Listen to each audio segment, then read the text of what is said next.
Is the program. Igbo Akobi is my name once again. Yes, we go straight to the headlines. Yes, I'm the meat of the news this morning. And, well, the World Bank, our chief puppeteer, saying something about us. And, well, apparently, trying to tell us that we've done what they said we should. I mean, we've acted as the puppets they want us to be, but at the same time, maybe we are not playing the puppets well enough, so we are not just seeing the gains of playing the puppet. 139 million Nigerians living in poverty, says World Bank, projects 4.4% economic growth by 2027, says reforms must translate into better living standards for citizens. And that's why I said maybe we are not dancing very well to the string of our chief puppeteer, that is the World Bank. They are saying reforms must translate to better living standards for Nigerians. I saw that story online yesterday, and what they were saying was that yes, though the reforms have been yielding fruit, what they said in the nutshell was that those reforms yielding little fruit on paper. Yes, that's what practically what they were saying, and that they've not translated into a better life for Nigerians. Unlike what some of the lieutenants of this current administration have been saying, they have been saying that things are better. The FCT minister, remember what he said the other time, that he said we should talk positively about our country, that after all, things were getting better, that Nigerians were more comfortable. I can't remember his exact words now, that's why I'm just using it like that. That was exactly what he said. That was what he said. And the president, well, all along he had been saying that, acknowledging that there were still problems, challenges, and that, Nigerians should give him more time. But then, on his Independence Day speech, he spoke from both sides of the mouth. So, at the beginning, he said the challenges were being solved. Towards the end of the speech, he said the challenges were still there. So, if you look very closely, you can read between the lines of that speech. So, well, let's see what the World Bank is saying. Well, the account of the Nigerian Tribune regarding that story. The World Bank has sought the Nigerian government to ensure that the positive results from its ongoing macroeconomic reforms translate into tangible improvements in the lives of ordinary citizens. So they know. As new data reveals that about 139 million Nigerians are living in poverty. The warning came as the bank unveiled its latest Nigeria Development Update NDU report titled From Policy to People, Bringing Reform Gains Home in Abuja on Wednesday. The report paints a mixed picture of Nigeria's economic recovery, showing signs of stability and growth, yet highlighting deepening poverty and persistent disciplinary measures. I repeat, Bimbo, the report paints a mixed picture of Nigeria's economic recovery, showing signs of stability and growth, yet highlighting deep poverty and persistent inflationary measures. The World Bank's country director for Nigeria, Matthew Ovahisa, commended the federal government for its bold economic decisions, including the removal of petrol subsidy and the unification of exchange rates. According to him, these reforms have begun to yield measurable results in revenue growth, debt stabilization, and foreign exchange market performance. Now, in the climes where the World Bank itself is domiciled, I wonder if there is no subsidy on fuel in those climes. What they do in those climes is to actually fight corruption to a standstill, but they push us and encourage us to remove fuel subsidy, knowing very well and borrow loans, and knowing very well what the consequences would be. They encourage us to take loans, and with the intention of priming us not to be able to pay. One thing about the World Bank is that they do not lie, Bimbo. They know what is going to happen, just that they don't tell us. But we also know, just that our leaders do not care. It's like it's like somebody wanting to do what do you always call it? The herbalist will not tell him what will happen, but he will know what will happen, but he will not tell the person. The person will now fall into the trap. And our leaders do not care because it's not going to affect them directly. It is the masses that have to answer for everything.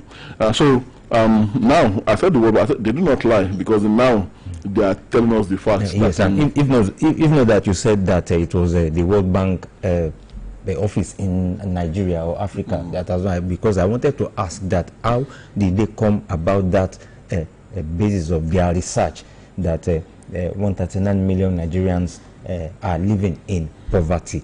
Like but yes, you said so already. You said that their office is here. Well, they can do their research covertly. Like I said, they don't lie. Yes, they don't lie. They will lay the facts bare before you, and this is what Nigerians have been saying, and the leaders have been trying to debunk. Whereas they also know that it is the truth, not that they do not know. Yes, they know. Well, it is because, like you said, the presidency disputed the latest economic report by Nigeria's biggest multilateral lender, the World Bank, which estimated that 139 million citizens were living in poverty, describing the figure as unrealistic and detached from the country's economic realities. Bibo, I think that figure is even small compared to the reality, to the realities on the ground, Bimbo. And then even aside the harsh economy, horrible things like insurgency, terrorism, banditry would have pushed even more people into poverty. In poverty, and especially those in the camps. What do they call the camps that they put? The IDP camps. IDP camps, yes. So the federal government must realize that these are the facts being laid bare before them. Like I said, the World Bank, they are the ones that will push us into this. Although it's a matter of they gathering the wood, and we are the ones that lead the march. So we had the choice, but the impression is always that we don't have any choice. Yes. But to continue, right from the time when I was a boy, Bimbo, there was I think there was IMF, yes, there was International Monetary Fund, there was SAP, yes, there was FEM, Structural Adjustment Program, second tier foreign exchange market, yes, and none of it ever worked. Why are we still listening to these people? That I don't get it, Bimbo. From generation to generation, from administration to administration, and yet here they are now telling us that what they have simply told us is that for me to sum it up, if I'm to sum it up, and if I'm to analyze what they have said, they don't say it directly, but what they are saying simply is that your reforms are not working. Whereas they were the ones that put us up to it. No, let me just, yes, they are the ones, but the SAP especially, Structural Adjustment Program, I think it was a good idea, but I believe it was those people that were supposed to implement. It's not a good idea, Bimbo. Nothing good comes from the World Bank. Have you seen any country that followed their advice and came out the better for it? Just name one country in the world that benefited, that came out the better from following their advice, from following the countries that defied them are the countries that have come out the better for it out of the developing nations of the world. Well, talk about Singapore, talk about Indonesia, yes, even China, even some West African countries. Some West African countries. Yes, some West African countries. Meanwhile, the presidency has further explained that the 139 million figure was derived from the global poverty line of $2.15 per person per day, set in 2017 using purchasing power parity, and should not be mistaken for an actual head count of poor Nigerians. And as usual, they are stating all the things that they usually tell us, things they do not want to happen. I mean, the World Bank, they pretend as if they love us. It says here, the World Bank emphasized that curbing food inflation remains critical to safeguarding the poor and ensuring the sustainability of reforms. Now, the country director warned that rising food prices, which consume up to 70% of household income, threaten social stability and reform momentum. Okay, you knew all these things were going to happen when you asked the federal government to begin to implement those policies. Now, it says they are still saying that the challenge is clear: how to translate reform gains into better living standards for all. He stated, like I said, these are things they do not want to happen. Yes. Of course, their Western sponsors would be under, they believe they would be under threat if these things should happen, and we should stop going cap in hand, and they should stop controlling our economy by the jugular, they stop holding us by the jugular. So they do, of course, they don't want that to happen, but then here they are. So who is to blame if the reforms are not translating into a better life for Nigerians? But what if those reforms that are introduced and pushed into Nigerians, what if we had good leaders and those reforms work? A good leader would not take their advice. I remember one country. I remember one country that you mentioned. It was Singapore. In Singapore, yes. And the man would go to their meetings where they disburse loans to developing nations, and he would go modestly. He would travel in a commercial aircraft. He would use a very modest vehicle, devoid of all the convoy and all the luxury and all that. He would stay in them modest hotel, of course, a well protected hotel, but modest. And then he would ask for loans, and then he would go develop his country and all that. And so he kept on coming back for more. So at some point, the World Bank told him that no more loans, that we can see that your country is the better for it now. You don't need these loans. Let us give it to those that have been squandering.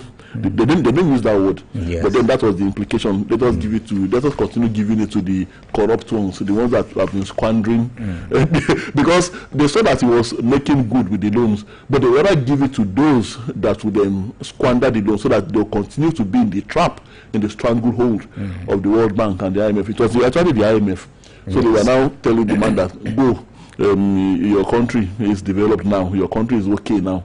You don't need the loans.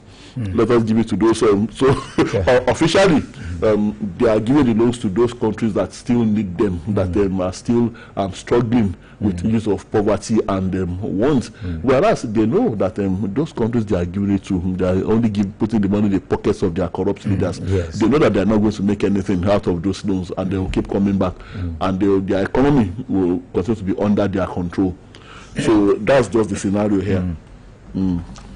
Now, there's this story here, which it also concerns the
Sincere apologies for that break in transmission.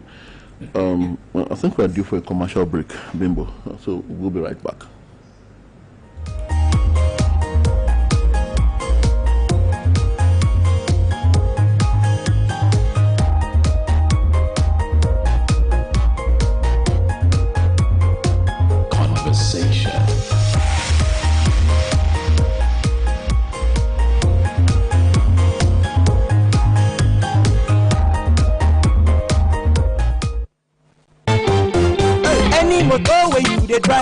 You need confirm protection, no, for your engine, no.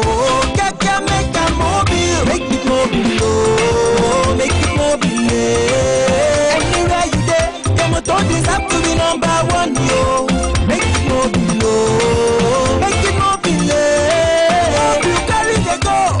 Everybody join me, say, make it mobile. Make you go with the best. Make it mobile.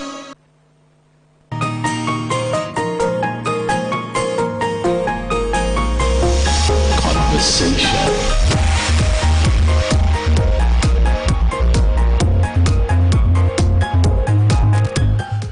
Right, we're back on the program. Is still Conversation on Oluyole 98.5 FM. I was trying to say something about the United Nations now. An issue also related with the loans and all those World Bank stuff that we said the other time. The United Nations Children's Fund has estimated that Nigeria lost about $10 billion to the decade-long conflict in the Northeast. Well, I said the other time that I don't know how they always get these results of their the basis of their research. But well, the UNICEF country representative is here, and that is Wafa Said, and he has disclosed this in Maiduguri on Wednesday during the formal launch of a socio-economic reintegration program for children affected by armed conflict. And well, represented by UNICEF Child Protection Manager Shah Mohammed Khan, Said said the prolonged insurgency had not only shrunk the national economy but also devastated personal incomes and the earning power of families and young people in the region. I think he said specific about the region, not the whole country. Look, Wimbo, you know what the truth is that the northern region, yes, conflicts in the northern region and the results of poverty. But unfortunately, that same situation in the areas that are not marked by major conflicts. The same effects of conflict is being felt even in other regions. So it's a general thing, Bimbo. It's not just the Northeast, it's not just northern Nigeria. Even because one would wonder if you go out of this country and then you begin to recount what people are going through, even in this part of the country, in other parts of the country as well. The first question many would ask is that is your country at war? Why is your health system in comatose? Why is education in comatose? Why is everything? Why is nothing working? It only happens in wartime that virtually nothing will be working. And of course, those in power, because they are not affected, their children are not affected. They keep on telling you that everything is okay, and that you should stop saying bad things. You stop saying negatives about your country, like beating a child and asking the child not to cry. Insecurity. Banner headline before me this morning says Senate seeks permanent military base in Kwara South as army steps up action. The same old story. And then we wait for the next incident to happen. The riders to invite Minister of Defense, IGP. Over 142 kidnapped, 70 killed within 12 months, 25 communities deserted. 25 communities. Kwara South Senator says.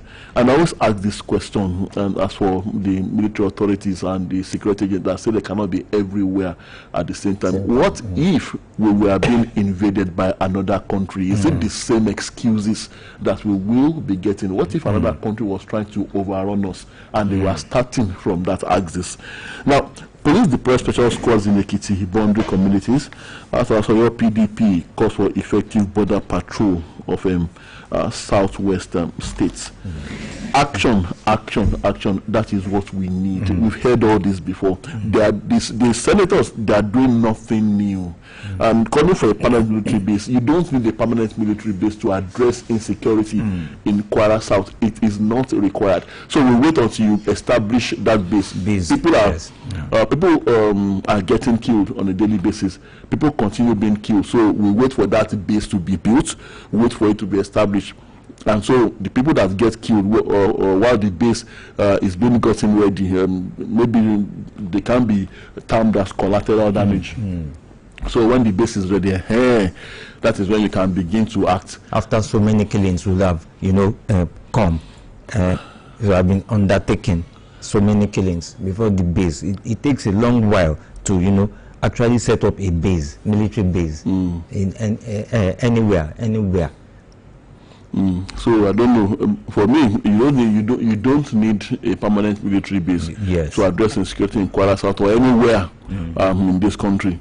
Bimbo, the winds suddenly brought something to my mind this morning. Where are the Tucano jets? What became of them? Because there was so much noise when we were about to acquire them. Yes. So if they are now going into action, or if they've gone into action, we should also have that commensurate measure of noise. Of course, some might want to come for me this morning saying that these are security matters and then it should not be broadcasted to the entire public. But when you wanted to acquire them, you made a lot of noise. Yes. And of course, the media. And of course, those who properly understood what security is all about will tell that noise was unnecessary, that noise was thoughtless, because then you are telling these people who also have access to information, these bandits and terrorists, you are telling them what you have in your arsenal, you are telling them what to expect. So of course they'll find ways to counter whatever. Or I don't know. I understand what you are saying. Like the United States will never display its arsenal. They want to strike, they will strike. Unlike China, who displayed its arsenal, just as arsenal newly manufactured weapons a few weeks ago. North Korea, who always normally displays its arsenal, but like the United States, it will never talk. It will not display its arsenal. But when anything happens, and when it strikes, yes, you will know that yes, they have instruments, they have machines. Well, for those set of international bullies that you mentioned, they are all bullies, but then one is a bigger bully. So I think the display of arms and armaments is to send a message to the bigger bully. Of course, they know that the bigger bully is indeed big, but then they want to show that they too are there. We are there, and that if you come for us, that we are also ready. And not that we can defeat you outrightly, but then we are going to give you a good run if you decide to come forward. So I think they are trying to make a statement to the biggest bully, or for the one that thinks it has a right to be the policeman of the world. And so I think that's why they display that. But then they already know. You don't have to display. They already know what you have. They know the capability of every country. And I remember Bimbo. I think I know you will also be familiar with this story. It happened to one of our journalists here, who is now working elsewhere. He has left the service of the corporation and is now doing very well where he is now. Now they went for a military exercise. I think it was in Jos. Was it Jos? Was it Jos? No, I think it was somewhere around the... Or maybe Bauchi or something. Yes, around that area, yes. So while they were there, he went with his cameraman, but they were invited by the military. Yes. And then while he was... the two made deal then. And while the camera was recording, some soldiers came and said, this is a restricted area, you are not supposed to record anything. So I think one of the commanders overheard them, and they came. I think it was even the GOC himself. And they came and said, "What's the matter?" The soldier said, "These people are recording." The man just said, "Look up there." Yeah, it was getting towards twilight, and there was this permanent star-looking thing that we're now all used to. It's permanently there in the night. If you observe, yes, in the night, it is really like a star, the normal star. Like a star, the normal star, but it's static. And as I look at that it is a satellite that belongs to the United States, according to the man at that time. And they said then everything we are doing here, they are looking at us. So what's the we are troubling them not to record. Let them do their job. That's what the man said. So like I said, I don't know. We are talking about insecurity and in Kwara and what the Senate is saying. So are you going to set up permanent military bases everywhere there is no permanent military base? Yes. So action is what we need. And the people need to be assured that they can be protected. I am afraid, Bimbo, that Kwara, at least Kwara South, So 25 communities now, so far, and counting, deserted. Now, fear a situation whereby those people want to go back to their communities, and the conditions will be that they should capitulate and bow to the terrorists, begin to pay levies, begin to pay protection fees, such that the terrorists will now become the governments. Yes, because I think the terrorists now, like you said, will be inhabiting that place. They will be there. Yeah, definitely. They will be like governor's chairman and all those things, and the people will now be paying, like you said, some kind of a token. It might not be token to live in their own lands, in their own communities. And of course, very soon these people will get tired of whatever IDP camp has been set up for them, or wherever they are taking refuge, because the government, as usual, will ignore them, will not take care of them. We would not prefer to start patting the terrorists on the head, start patting the cobra on the head, thinking that they can persuade this not to bite again. Yes. And so they rather spend billions on the cause of the problem, rather than addressing the consequences of that problem. Whereas they should address both. The cause of the problem should not be pampered. The cause of the problem should not be fed. The cause of the problem should not be pampered with more blood and more vitamin and more energy. And that is exactly what our government does. Yes. Now, I have this, talking about what that senator from the United States said about Christians being killed in Nigeria. The federal government again rejected what they described as false and baseless allegations by United States Senator Ted Cruz, who accused Nigerian authorities of orchestrating a genocide against Christians and allowing the destruction of thousands of churches. But in a statement on Wednesday by its president, Archbishop Daniel Oko, the Nigerian Christian Association affirmed without hesitation that many Christian communities in parts of Nigeria, especially in the north, have suffered severe attacks, loss of lives, and the destruction of places of worship. And Nigeria's healing will not come from denial or blame, but from courage, the courage to face their collective failures, to grieve together, and to rebuild trust within our communities, the Christian Association of Nigeria said. And Cruz, in an interview with Fox News Digital, alleged that more than 52,000 Christians have been killed in Nigeria since 2009, and over 20,000 churches and Christian schools have been destroyed. Well, if Senator Cruz would look hard enough, he would also know that a commensurate number of Muslims have been killed. Yes. And Bishop Oko, is saying this. Fine, agree that he has his facts and figures. He also must know, and I guess he does know, that these people, not only Christians, have been killed in Nigeria, Muslims as well, and people of other religions are also being murdered, and they are killers. Cannot claim to belong to any particular religion. Well, they mostly claim a particular religion, but we know that they do not actually belong to those religions. They are nothing but criminals that get pampered by the authorities instead of the authorities facing them outrightly. I'll give you a typical scenario, Bimbo. In northern Nigeria, a suicide bomber decides to move into a marketplace, detonate his bomb, and hundreds of people are killed. In northern Nigeria, you are likely to have more Muslims in a marketplace than Christians. Yes. That is the truth. These people have been known to also attack mosques. They go there at the height of prayers, during Jumat, during early morning prayers. When people, so I do not buy what the U.S. Senator is saying, that Christians are being targeted. Nigerians are being targeted by these killers. That is the truth. Well, it says here, reps reject U.S. Senate's move to designate Nigeria as country of particular concern. Well, we can be designated a country of particular concern for security reasons, but also, not just for security reasons, Bimbo, also because health, like I said, is down, education is down, the roads are bad, corruption is at its peak. We are a country where governors wine and dine with terrorists in the name of repentance programs, in the name of persuading them to become good people, where our the authorities give us the impression that crime is something that has come to stay and we have to live with it. Crime at its height, yes, there is crime in other advanced nations of the world, but at its barest minimum, and they react the way they should when these things happen.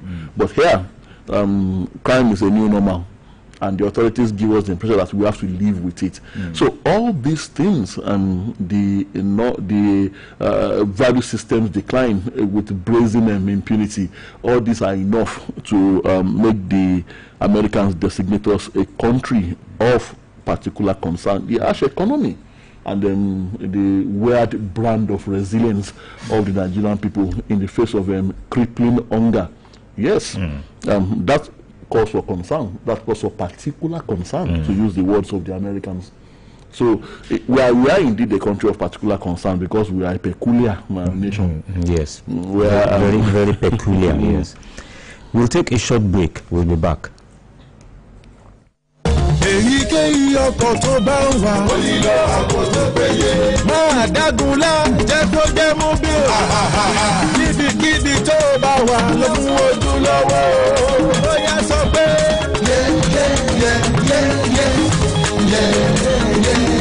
Jẹ́ kó jẹ́ mú bí o. Mú bí ní ṣúlẹ̀ ọjọ́. Jẹ́ kó jẹ́ mú bí o. Lọ pẹ̀lú ojúlówó. If person ask you say wetin be the game wey dey totori you pass, you go tell them say na better know all the time. No go tell yourself make you follow join for the ogbonge betting options, fast cash out, missions wey dey engaging and get welcome bonus wey fit reach 200,000 naira. Better know the game don start. Make you dey bet responsibly. Na only for people wey don pass 18 years. Better know na proud partner of Aston Villa.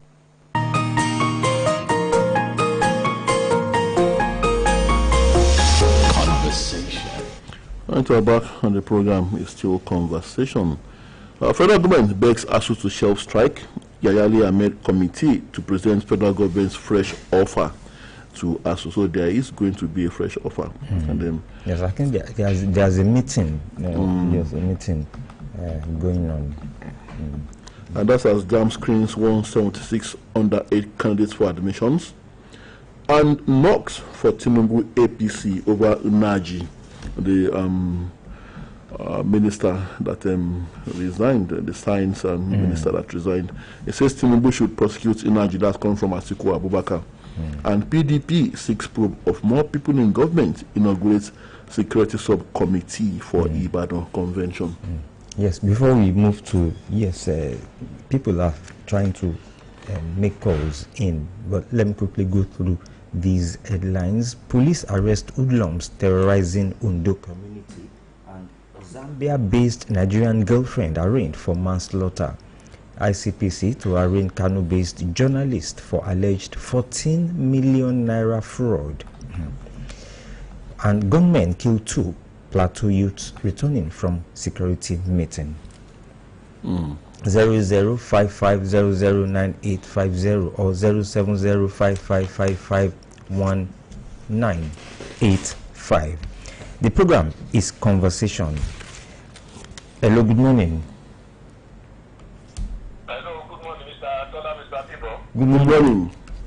John calling from Ilorin. Good to have you, sir. The World Bank should just keep quiet. They should keep quiet. What is 130 million? Are they telling us that over 70 million are enjoying in this country? Someone like me that used to feel I'm a middle class man, I find out that I'm a very poor man. So they should keep quiet. World Bank is an institution that was created for a country that has stupid leaders. That is why the likes of Putin never attended the burial of Yassin. Because he believed Boris Yassin led the Soviet Union to listen to financial institutions too much, to the extent that they could not control the Soviet Union again until they break into 15 countries. and Russia as a country itself was dead. Until the Lieutenant Colonel in KGB rise in power and become the leader of Russia and toss all those financial institutions away from Russia. And gradually, within a decade, a country that is virtually dead, Putin brought that country back to life and it became a powerful Russia today. Every sector worked in Russia, despite being the most sanctioned country in the whole world. Yet, European country giving the sanction is even more biting harder on them than the country they are giving the sanction. Today, you can't do without Russia fertilizer, you can't do without Russia gold, you can't do without Russia gas, you can't do without their oil, you can't do without their oil. Mention so many sectors at once. It's either you buy it through third party, that is why they can still fund a war for 4 years. Tinubu should rise to the occasion. If someone who knows about finances, he should know better. No country survives by listening to World Bank. You will end up abandoning you when your country crumble. Enjoy your day. Good morning, sir. Thank you very much. Thank you. When they destroy your country, they will also blame you for it. Hello, good morning. Good morning, sir. Good morning. Good morning. Now, let me start from where Mr. Johnston. On leadership and finances and security and all that. You see, when you have a good leader, something just comes naturally, and that is development. The intelligence, the human thinking, everything will just come naturally, and there is development in your country. Within a decade, within 5 years, you will feel it. Every citizen will feel it. If you have brilliant leaders and good leaders, leaders who are committed, and leaders who are patriots. Now, Putin attended the meeting before Prince Charles became a king. Then he was expressing the point. That was sitting, Macron was sitting, German Chancellor was sitting, and Putin came in. Putin now greeted everyone, greeted the Chancellor of Germany, Macron, and ignored Prince Charles sitting down. And he sat down. Putin sat down and took the bulletin, one of the bulletins that was distributed in the conference and was reading. And Macron was telling him, that's Prince Charles, so you haven't greeted him. He said, who? Because he said, sorry. He now came back and greeted the press. He humiliated Prince Charles, knew he deliberately did that. And that's just his thought and all that. But one thing is, he has passed the message, I'm not your dog, I'm not your mate, I'm not your mate. You know that kind of a situation. I don't need you.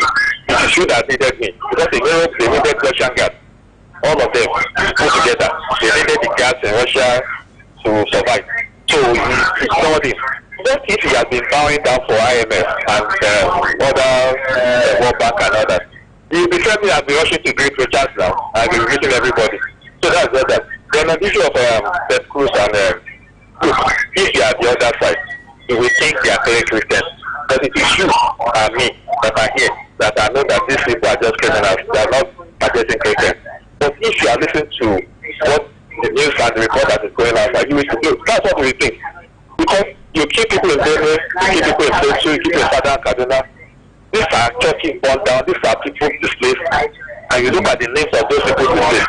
These are Joaquins, the Johns, James and others. So you think they are killing Christians. So you cannot blame people who are outside. It's a government that now they said they seconded the Nigerian army yesterday. Okay, they are commanded in Nigerian army yesterday to go to Karachi and others. I think those are things. They are there already, but I think those things are too late.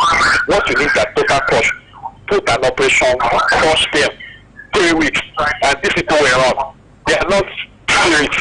So thank you. Thank you. Thank you very much.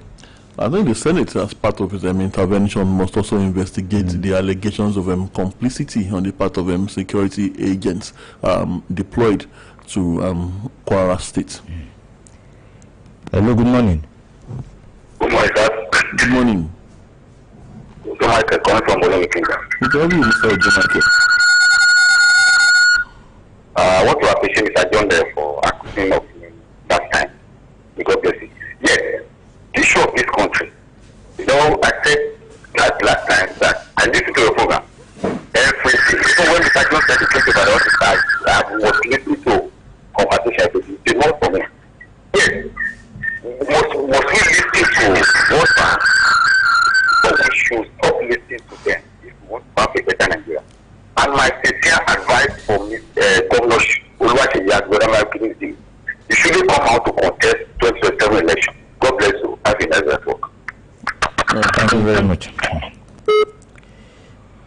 080-5500-9850. 070-5555-1985. Hello, good morning. Good morning. Yes, my name is Genesis from me. I'm going to local government. Good to have you, sir. I want to talk about the IMF. You see, if IMF want to talk us through, instead of not going straight to the point, instead of them to say that the reform is yielding results, I think economic reform is only for the rich people. Because any common man in Nigeria now cannot even say that anything is yielding results for them. It is only a common man, only rich people, those who are in government. That something like you do is just for not ordinary Nigeria. So if they want to say true, let them, because I know that if they talk true now, the president will come and attack them with their comments. So that's why they're fearing. So let them tell us true. Nothing is using any common result for Nigeria. Thank you. Thank you very much. Oyo State at 50, marking the inaugurates anniversary planning committee. So we are 50 people. Yes, 50. 50. And well, I heard the news yesterday that a committee had been inaugurated. And eminent people are, in that committee. Hello, good morning. Hello, good morning, sir. Good morning. This is Akabiadwayo from Iwo. Good to have you, Mr. Adebayo. The IMF and the World Bank, they are crying wolves. They should be ignored. Ajalata no. Sibawana no. They are the ones don't support because they are don't support. They are the ones improvising to third world countries. They should stop, like Bora John said. They should go and stop talking. They should sit down. God bless you, sir. Thank you very much. Thank you. If you can squeeze in one more call. Motorboy shot dead, right wrist cut off by suspected cultist in Ibadan. Ibadan here. What? Hello, good morning. Hello, good morning, sir. Good morning. This is a like from We're good to have you, sir. on the IMF issue, yes, the time of Obasanjo, we have been facing this problem, and we are still facing it. Secondly, on the Jonathan contesting for the next coming election, what if Jonathan won in 2015? Will not be able to relinquish the power in 2019? Why are we people in Nigeria? We are so greedy. Jonathan contesting belongs to him and to him alone. What if he won election 2015? Will not be there till 2019? He only the moment we try to disqualify him in 2019. Oh, sorry, that's from your end, but I guess you made your point. Yes, Tola, you said the killing occurred at Awoton. Yeah, yes, the police command in your state, yes, they should take note. And the area command in that area, they should take note. I've been hearing news about this Awoton Akpete axis, that notorious cult activities are going on there, and it has been going on for a long time. Take your time at 7:30 and we have to go. We'll be back same time tomorrow morning, God willing. My name is Tola Teriba. And my name is Bimbo Akombi. Thank you very much for listening and enjoy your day.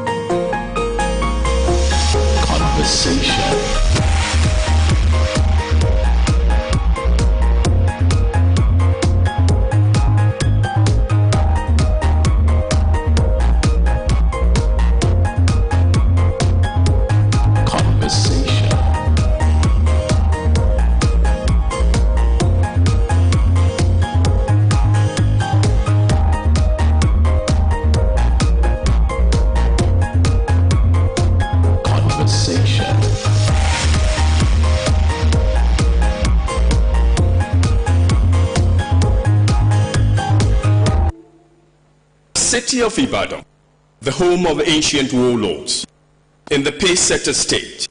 This is Oluyole FM 98.5 Ibadan. 98.5 FM. Oh yeah. 98.5 FM.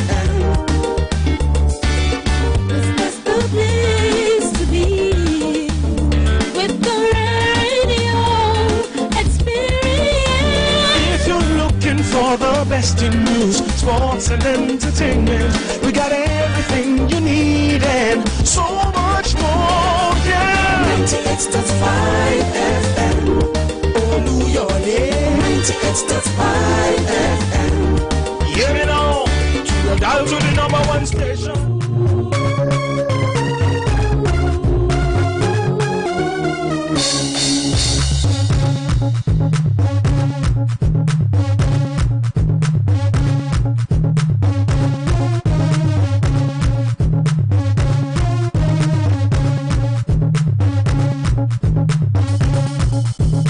Well, it's another beautiful Thursday morning to talk sport once again.